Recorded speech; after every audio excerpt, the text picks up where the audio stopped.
Welcome to Too Fond of Books. My name is Janelle and this is a reading roundup. In my reading roundup videos, I talk about the books that I've been reading recently. I show you what I've been reading and chat about the plot and whether or not I liked it. So let's just dive right in. I've been continuing with my Grant County series from Karin and this is A Faint Cold Fear. This is the third in the series.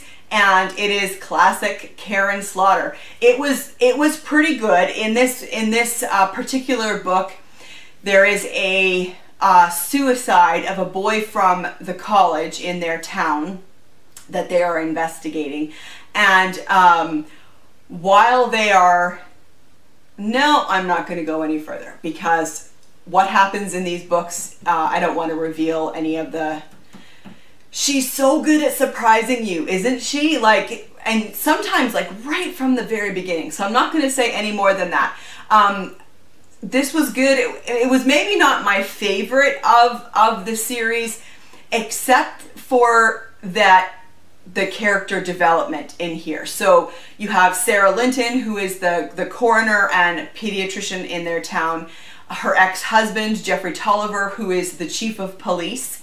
And then Lena, who was a detective, but in this book we find out that she has left the force and she is now part of the security team at the university. And the character development of Lena in this book is so good. You find out more about her and kind of what makes her tick. And she's such a fascinating character because she seems to be just so self-destructive. And as you're reading it, you're just thinking like, Lena, pull yourself together. You're better than this. You can be better than this. And so even though she's a character that continually makes the wrong decisions, there's something in you that wants her to do better and be better. And I don't know, I just think that's good writing. And so yeah, Karin Slaughter just draws us right in. And I really enjoyed it, and I am definitely continuing with my reread of this series.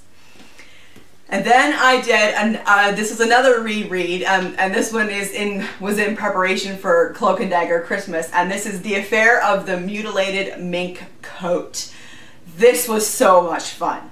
So much fun. It's a 1930s romp of a murder mystery, and it has everything. A country house party, mistaken identities, secret passages, Hollywood movie types, long-lost relations, multiple suitors, dressing for dinner, bridge, people sneaking around the house at night, and an unflappable butler named Merriweather, who definitely didn't do it.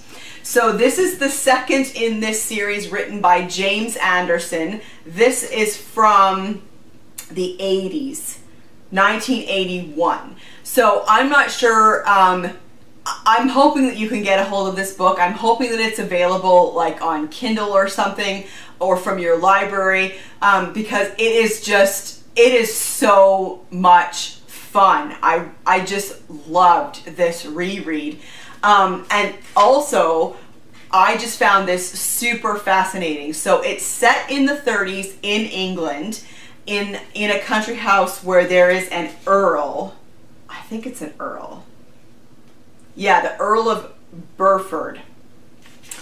And at one point in the book, he talks about Lord Peter Wimsey, who he knows. And so I just love that James Anderson made this a world where Lord Peter Wimsey is real and that he knows him.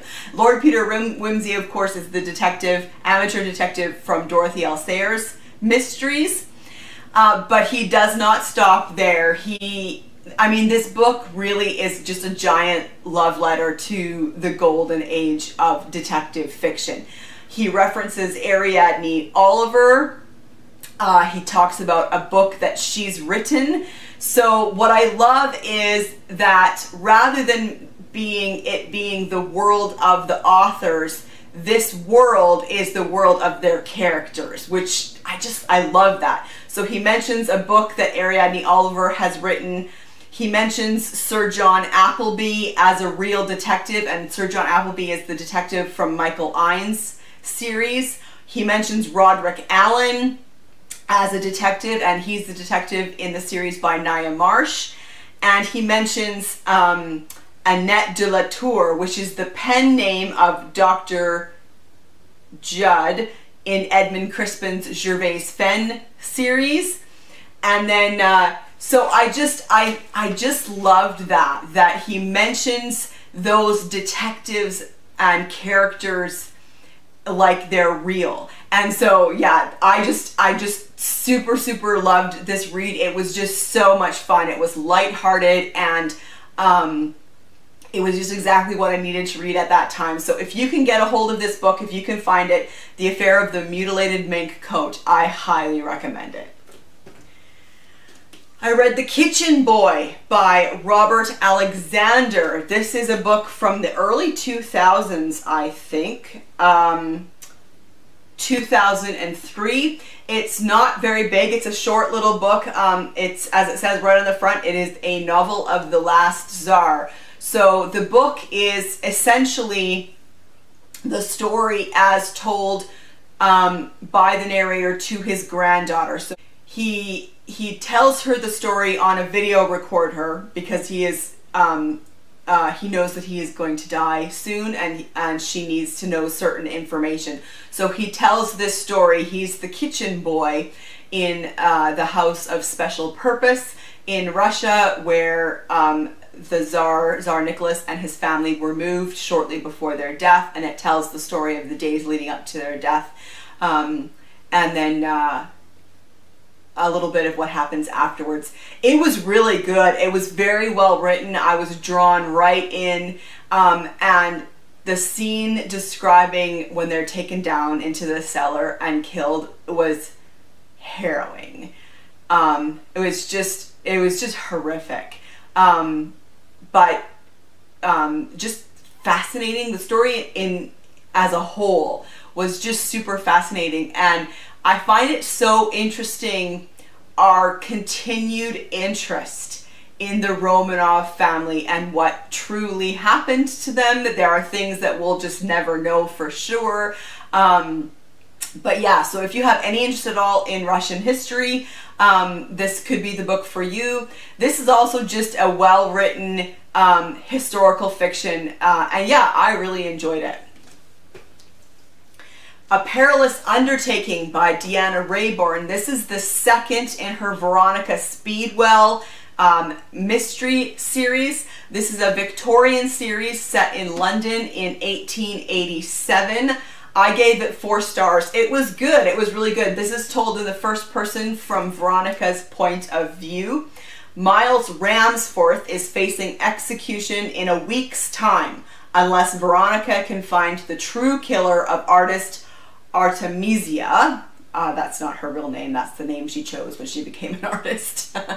So there was that time pressure of solving a case in just 1 week. Which was really good, and you learned more of the 2 characters. So Veronica Speedwell, who is a lepidopterist, I believe that's how you say it. She studies butterflies. She studies and collects butterflies, and her partner, I can't believe I forgot his name, Stoker.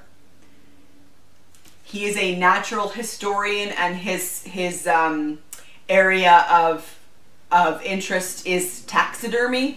And so one thing that I found super interesting was, because they're scientists, they're natural historians, they approached investigating the case the same way that they would approach their work as natural historians, as scientists. And so I thought that was kind of an interesting little twist to the way that they told the story. Yeah. And so I enjoy this series, and I am definitely going to continue. There's a 3rd book out, possibly more than that. And I read The Butcher Bird, which is the 2nd in S.D. Sykes' Oswald de Lacy series. This is a historical mystery series set in Kent in 1551. So it's following the plague, and Oswald de Lacy is a boy who, he grew up in a monastery, but his older brothers died in the plague, and so he ends up becoming Lord Summershill. He never expected that to be his fate in life, but he is now Lord Summershill. And so when this series is told in first person from the view of Oswald de Lacy, who is, in this book, he is 19 years old. So he is so young to assume the mantle of so much responsibility. He is in charge of all of the tenants on his estate, and so you really feel the responsibility that he feels, and his age, that he is just so very young for his responsibilities. The book opens with de Lacy presiding over a manorial court, and so I found that so interesting that here's this young boy who has to judge, you know, these cases of things that happen on his estate. So, you know, someone claims that someone stole from them or was using their field inappropriately or whatever, and he needs to judge this stuff. I found that so interesting. And so in this case, there is a man has lost his wife and child to the plague, and is grieving and is basically losing his mind. And a newborn baby is found dead in a thorn bush, and the villagers believe, because of superstition and whatever, that this man has brought forth the butcher bird, and it was the butcher bird who killed this baby. And so Oswald, who does not believe in these superstitions, is trying to protect this man and find out the truth. But he is so young. I mean, 19. Oh yeah. Anyway, there was a couple of interesting things I wanted to note. So there's an author's note at the very beginning here. The Black Death of 1348 to 1350 killed an estimated half of the English population. With so many dead, the poorest people could suddenly demand higher pay rates for their labor. The response of the king was a law to suppress wages. And then she includes a letter that the king, King Edward III, wrote to the Sheriff of Kent, June 1349. The king to the Sheriff of Kent, greeting. Since a great part of the population, and especially workers and servants, has now died in this pestilence, many people, seeing the needs of their masters and the shortage of employees, are refusing to work unless they are paid an excessive salary. Others prefer to beg in idleness rather than work for their living. Mindful of the serious inconvenience likely to arise from this shortage, especially of agricultural laborers, we have discussed and considered the matter with our prelates and nobles and other learned men. And with their unanimous advice, we have ordained that every man or woman in our realm of England, whether free or unfree, who is physically fit and below the age of 60, should be paid only the fees, liveries, payments, or salaries which were usually paid in the part of the country where they are working in the 20th year of our reign, 1346. And so, I mean, it's just horrible. And so that is a huge part of this story, is the outrage of these people whose families are starving, and they just want a fair wage. And then there was also a little description of what the people called the butcher bird, the red-backed shrike. Once a common migratory visitor to the British shores, this bird butchers rodents, insects, and the nestlings of other small birds, and then impales their corpses on thorns as a larder. This behavior has earned the shrike the name, the butcher bird. I really enjoy this series. The author finds kind of really interesting, true historical events of the time period to wrap her stories around. And so yeah, I really enjoyed it, and I can recommend this if you're looking for a good historical mystery series. You might want to try S.D. Sykes' Oswald de Lacy's. So then I continued on and I read the third in the series, which is City of Masks. Now this one was fascinating for a couple of reasons. One, Oswald de Lacy and his mother are in Venice. So this story takes place entirely in Venice, which was so interesting, but it's also 1358. So it's 7 years between the events of the second book and the events of this book, which is so interesting to me. And as you read, you discover what happened in those intervening years. So it's a very important part of the plot. So I really liked this. I enjoyed that she set it in Venice. It was somewhere different. Oswald de Lacy and his mother are on pilgrimage and they get stuck in Venice because Venice goes to war with Hungary and there are no ships to take them to Jerusalem. And so the house where they are staying, the son of the house is murdered, and Oswald de Lacy is asked to look into it and find out who murdered the son. And again, it was really good. There was so much interesting historical events happening in here. I enjoyed learning a little bit more about Venice, and especially Venice at the time. It's fascinating because Venice really was, it's a city of merchants, and they made their money trading goods and sailing the trade routes. And so rather than the aristocracy or the people who had land, like in England, being the most important in Venice, it's the merchants that are the most important people at. And so I found that really, really very interesting. I enjoyed learning a little bit more about Venice while reading a really interesting historical mystery. So yeah, City of Masks by S.D. Sykes. And then finally, I read this huge book, Victorian London by Lee Jackson. Originally, I was just going to flip through this. It had some really interesting photographs, but I was drawn in because he wrote such interesting things. So in this book, he writes about what it was like in London during Victorian times. And so he has chapters on leisure time, from museums to music halls, food and drink, crime and punishment, cemeteries, health, education, housing, shopping, and transport. And it was so fascinating. I highlighted a couple of things to share with you. In his chapter on leisure time, he talked about tourism, and one thing that I really enjoyed is that he opens each section with a quote from a writer of the time.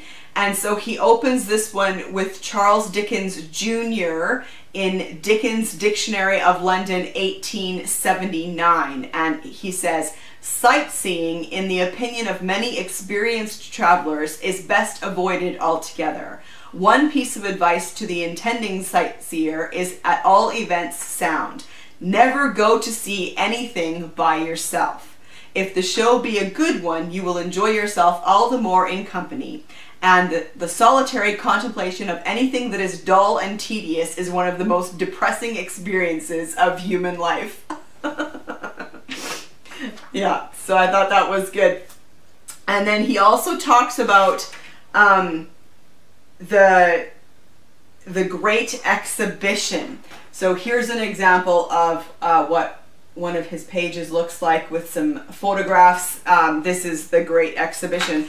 And I knew about the Great Exhibition, you know, the Crystal Palace, and that they had, you know, innovations in technology from England, but also stuff from around the world. But what I didn't know was that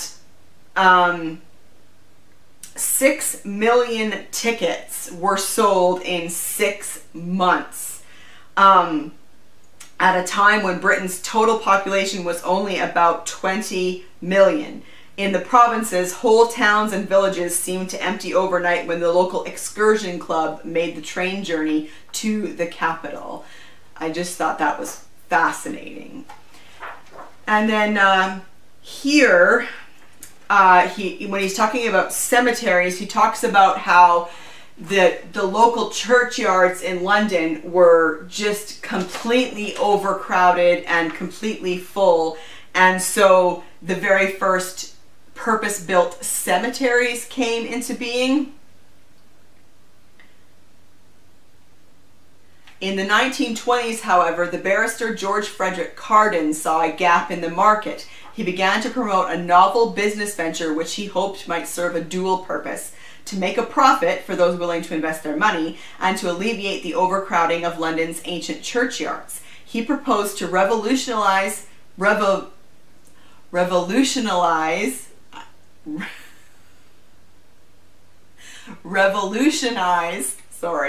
the business of burial entirely by importing an innovation that had already proved successful on the continent and which was finding favor elsewhere in the country: the cemetery. And so I found it very interesting that the very first cemetery that was built was the cemetery in Kensal Green, which has some famous people buried there, including Wilkie Collins.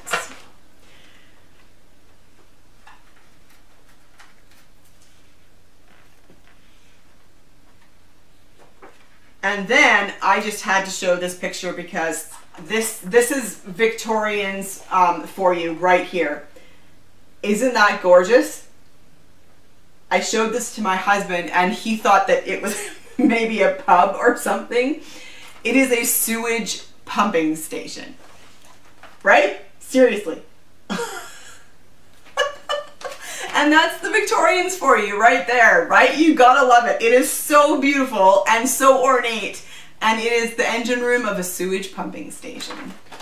So yeah, if you're looking for just a quick, brief, interesting read with great photographs to accompany it, Victorian London was really fun. So this is what I've been reading recently. What do you think? Oh, and this can totally count for Nonfiction November, so how fun is that? Have you read any of these books? I would love to chat with you about them in the comment section down below. And I will see you for another video soon. Bye.